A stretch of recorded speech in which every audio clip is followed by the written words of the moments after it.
Record this sucker here. Press record. All right, I got Sergio Wilcher here. My show's called Tell the Truth Sports Radio. I don't know if anybody keep more real than you, sir. Hey man, there's only one way to do it. How is Texas, man, going out there? Austin. Man, first of all, Austin is a beautiful city.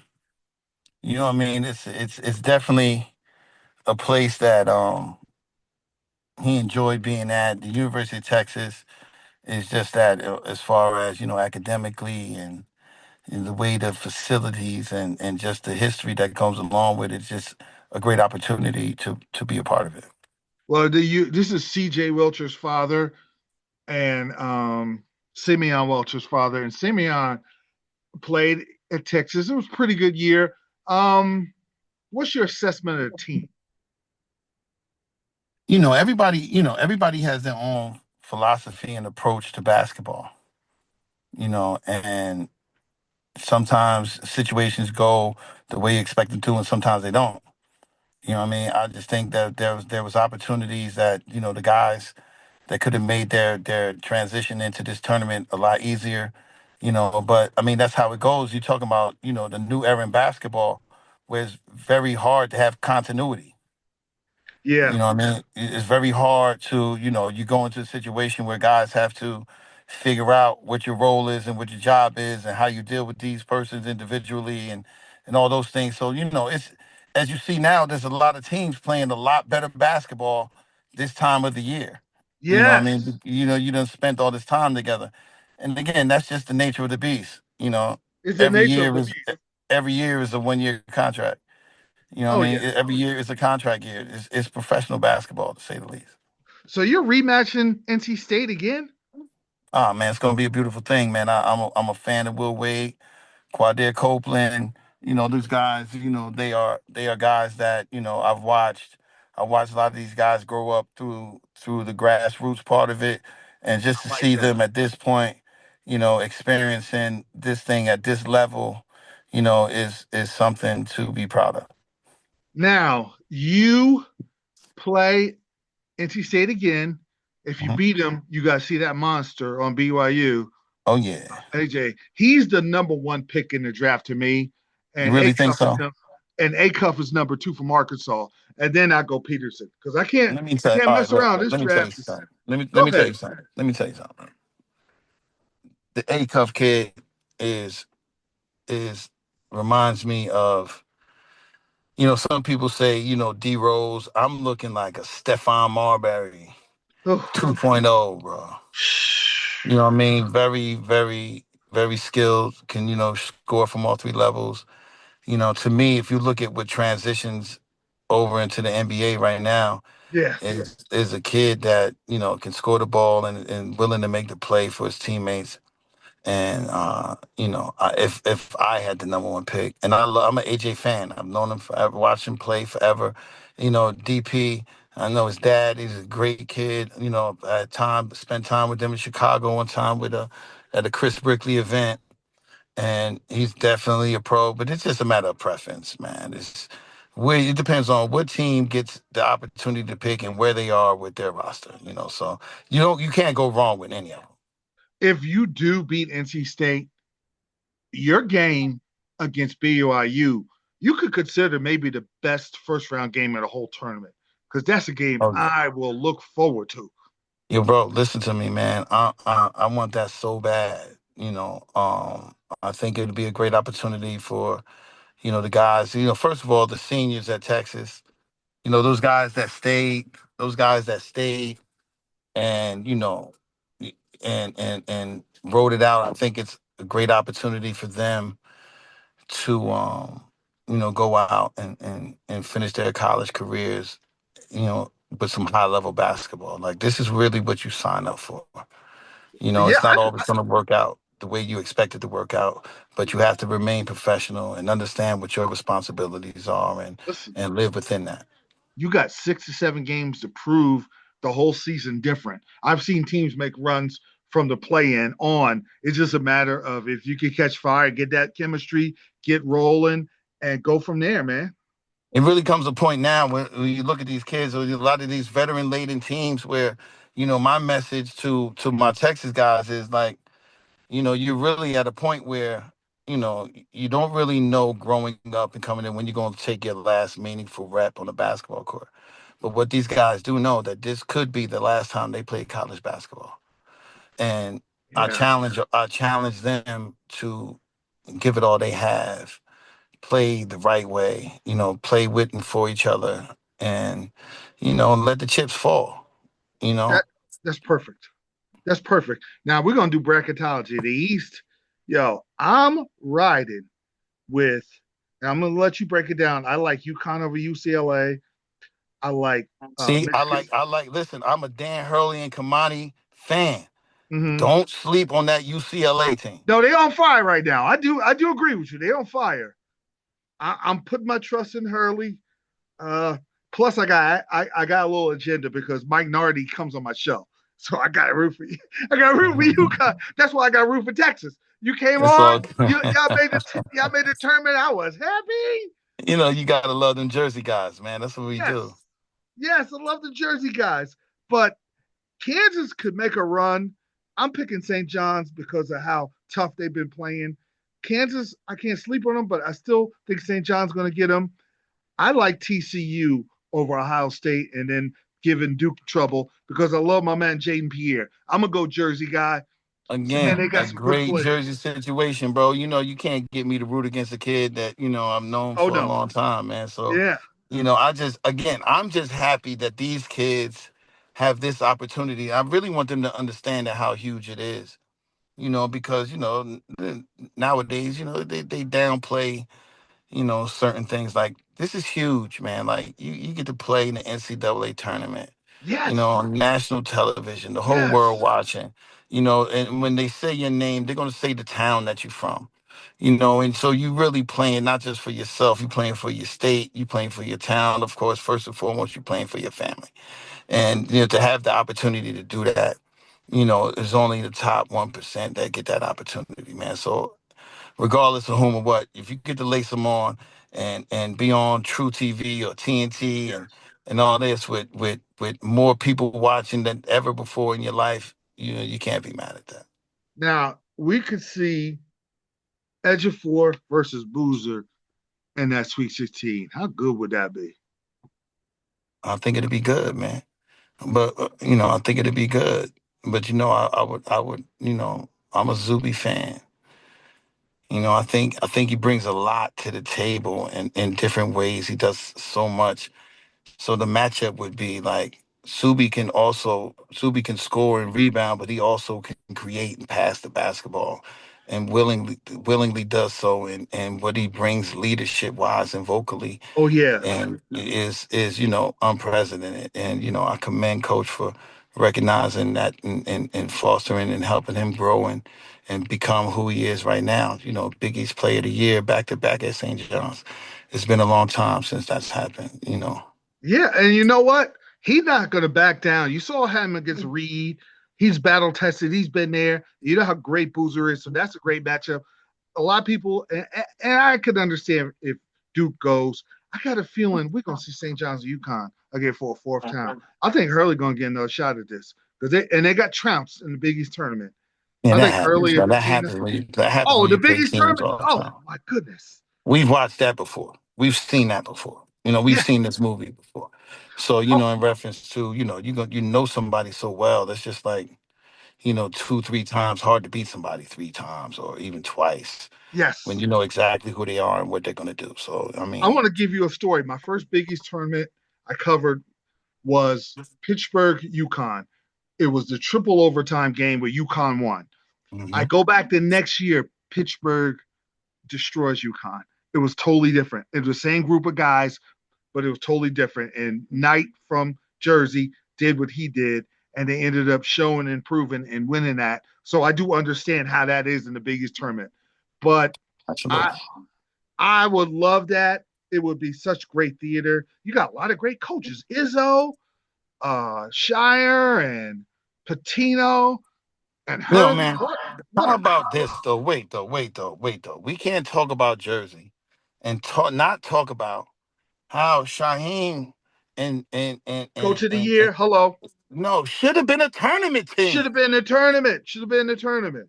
You know what I mean? Like how do you do that? Like, you know what I mean? Like, That's, come on, bro. Like, I mean, that's just a shame, bro. and they would have It was been a shame. the way they pressure you, they would have been a Bro, problem. yes. They knew, yes, bro. Like that was and what he does with the resources he have or don't have, doesn't Yeah. have, is needs to be commended and should have been respected by the selection committee. You know what I mean? Like it's not a secret. He don't have the budget that a lot of these teams and schools have. You know what I mean? So for him to go down and win 21 games, after winning less than 10 last year, unanimous coach of the year, you know what I mean? No disrespect to even Texas or SMU or some of the kids that barely got in. I would have been okay if he would have got in. I like that, to me, that's what it's about. Yeah. But anyway, I had to say that. No, you say your piece. We're gonna do a couple of these shows. I don't care if you cut me. If you say your piece and keep it real, because nobody does it like you, and that's why I got you. I love that. I could just listen to you talk basketball all day long. Anyway, the Gators of Florida, who I picked to win it all, got a rough matchup here because I think Houston is going to take out Illinois, and Nebraska's beating Troy, and I think Nebraska could beat Vanderbilt, and I think it could be Nebraska and Florida in the Sweet 16. I got Florida getting them. I think Nebraska's going to be fine because of Lawrence, your guy, your Again, baby, Lawrence, we keep talking about your my boy. babies in New Jersey, Yeah, but that's my you baby raised right him. there, man. So like, when you look at the and that's the beautiful thing. The Troy Nebraska game for my boy Jamarcus is going to be on the team to win the first NCAA tournament game in Nebraska history is monumentous to me. Like, and again, just for man, we from Plainfield, man. It's six Yeah, miles from one end to the other. And you're gonna turn on the TV and he's gonna be able to impact winning. He's impacted winning all year. And you get the opportunity to play in this tournament, which is, just lives forever. It's just a beautiful thing. yes. And they're speaking of Plainfield, they're the two-time state champs. You know who plays like Plainfield? The Houston Cougars. Kelvin Sampson. I, they play so hard. They get offensive rebounds. They could have beat Florida. They're probably going to play Florida again. That's so. I'm picking Florida, but I'm not sure. What do you think if they do match up? What do you think about that? The difference is with Houston this year versus every other year. First of all, they lead with defense. But Mm-hmm. now they're a lot better offensively this year, but not as 100% as they were previously on defense. The problem that you have when you play Florida is they don't just have size; they have skilled size. Oh yes, You know what I mean? And then they can go five out with bigs on the floor. You can have a 6'10" guy in the wing that creates space for Xavier Lee and Boogie and to Xavier get in Lee the and paint. Boogie, they weren't connected with the team yet. Now they're all connected like one unit. I know they got beat up by Vanderbilt, but Again, that's an again, anomaly.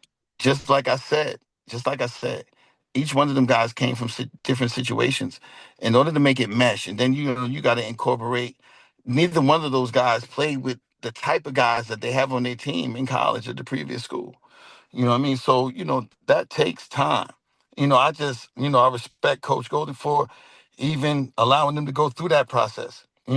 I watched them play, I watched them struggle, and I watch him allow them to play through those struggles.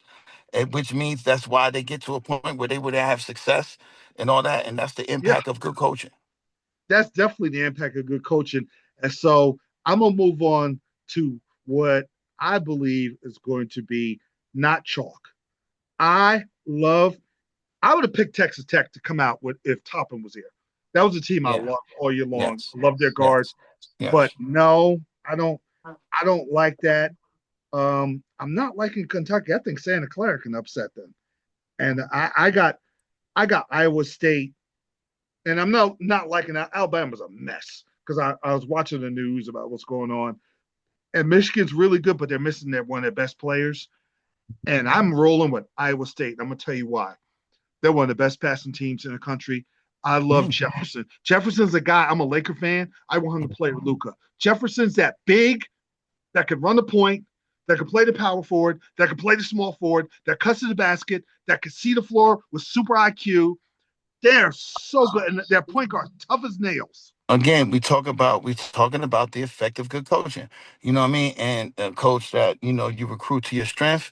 You put your players in a situation that they can be successful, and everybody wins. You know what I mean? These athletes can get an opportunity to play high level basketball and get an opportunity to figure out where they're gonna play afterwards. And coaches can do what they get hired to do: win basketball games. You know what I mean? So like, I'm a Iowa State fan again. I'm a fan of good basketball, ball movement, player movement. You play defense. It's really not hard. Nate Smith didn't make the rules hard, No, So it's I'm not a big analytics fan when it comes to certain things, because basketball games are their own living entity. You can't come into a game and say, I'm gonna play this guy this minute. It's not. No, you gotta let it breathe. But Iowa State, those teams you mentioned, don't sleep on Purdue. You okay, know I'm what I gonna mean? get there. You lead me to where I want to talk to my sleeper team because you got a point guard that played 4 years, with super high Q, tough as nails, can flat out ball. Stud. That and they're a little quicker than normal. They were kind of slow and they got beat up speed wise a lot of times in the tournament. They look a little quicker than normal. I saw them against Michigan. They look a little more tournament ready than normal, and I think Well, they can keep up on this run. you go for up until what last year before you had 7'4" guy running up and down the floor and Edie. Then you had a Yeah, big on the wing and all that. So they're going to look faster and play faster in a different way. Now you don't have that type of presence in the middle of the floor. But again, good coaching. You adapt to what you have and you figure it out. You go through the process. They struggled at points where people was like but now look at them. They ran through that Big Ten tournament. Mm, Look yeah, very good. yeah, yeah. Now I'm gonna give you a Texas question. Is a hmm football college? How is the fan base when it switches over to basketball? Not the same, but definitely intense. Okay, okay, they expect to win. Oh yeah, but Oh, oh, the environment is built of. It's just that we expect to win. They expect to win whether they show up or not. But they definitely, once you get that fan base in there, and especially once the SC tournament went into play, and you had students on campus, it's woo, something about having on campus stadiums. You know what I mean, or where you play basketball. Is beautiful, man. So I love Texas. They have a lot of tradition. They have a lot of players come back and share themselves and share information with players. The current players is just a good thing. now, yes. Do you meet Arch Manning? I did not send those Arch. Okay, good, good. Sim knows. Okay. Now, where are you watching the game at before I let you go? Mm-hmm. Where are you watching the game at? When I'm watching the playing game, when I'm watching Yeah. that, where I normally do, man. I usually watch that privately. Sometimes, I think some guys around here going to have a watch party on Tuesday. So I was just told that today. So I'll probably be watching it with a couple friends, just I relaxing and appreciate you enjoying the because moment. it could be the middle of a Texas game. Here come one of my Texas, and you're nice enough to answer it. I'm like, well, he might be at the game, and I'm still when you guys played St. John's, and then your other son went to Texas A&M, CJ, and Simeon was at St. John's, and they were Yeah. both playing. I'm texting you like crazy, like I'm one of your relatives, One and of the I'm like, greatest moments man, of my life, man. that was so awesome. One of the greatest moments of my life. And you sit here, and it's funny. So the second day of that game, so CJ's game was after Sim's game the first day. So I'm walking into the stadium, and the first they had it on the jumbotron, but then closer it got to the game, they started showing other things, but Sim game was still on. So I went and I'm walking by and I'm talking to a friend of mine. I said, "Man, I gotta find somewhere to watch the game." And the gentleman that was sitting in the box seats, he had a box seat right there. He said, "Hey, you want to watch the game?" Uh-oh. Brought me in there, Nice. man. Allowed me to watch, the St. John's game, and then I go in and go watch my son play live. Man, I'm a regular dude from Plainfield. Yeah. My kids grew up watching the NCAA tournament. It was a thing as a part of my life as a kid, and to have that opportunity, and then have the guys on TV acknowledge it. It was something of Yeah, I sitting there. And then saw that. I You was know what I mean? so So, happy when I saw yeah, that. man, like, those things, those are the little things, you know what I mean, that you really have to learn to appreciate. And we definitely do. It was life-changing moment and opportunity for me. Okay, I'm gonna bring you back my next show, but we need Texas to win.